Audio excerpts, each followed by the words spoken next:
Hi everyone, welcome to my YouTube channel Pi Classes by Monika. देखिए आज आप लोगों को एक क्वेश्चन सॉल्व करवा रहे हैं जिसमें इसको बोलते हैं फॉरवर्ड डिफरेंस ऑपरेटर यानी -1, क्योंकि ई की वैल्यू होती है 1 + डेल। इसको बोलते हैं बैकवर्ड डिफरेंस 1 - ई - 1। इसको बोलते हैं हम सेंट्रल डिफरेंस ऑपरेटर, जिसको शिफ्ट ऑपरेटर में इस तरीके से लिखते हैं। अगर मान लीजिए हमें क्वेश्चन सॉल्व करना कहाँ से करें, चलिए डेल से कर देते हैं। तो वैल्यू रखवाइए जरा, इस डेल की वैल्यू क्या है ई -1 और इसकी वैल्यू है 1 - ई - 1। तो बताइए इसको क्या लिख सकते हैं, ऐसे लिख सकते हैं 1 - 1 / ई लिख सकते हैं। तो ये आ जाएगा आप लोगों का ई -1, एलसीएम लीजिए ई -1 / ई, ठीक है, इस तरीके से लिख सकते हैं। अब बताइए जरा इसको क्या करेंगे, ई -1 हमने कौन सा वाला फार्मूला लिया है, ई -1 को हम क्या बोल सकते हैं डेल, और अगर चाहे तो इसे लिख सकते हैं ई -1 स्क्वायर / ई, है ना। तो अगर हम इसको लिखना चाहें, ई को अंदर लेकर जाएं, तो बताइए ई काहे में जाएगा स्क्वायर में ना, ऐसे, है ना।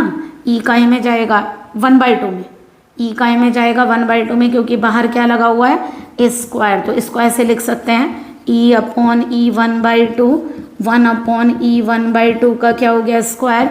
तो देखिए ये क्या हो जाएगा, अगर एक कैंसिल करें ई 1/2 और यहाँ से हो गया ई -1/2 स्क्वायर। तो देखिए किसका आंसर आ गया, डेल 2 का आ गया।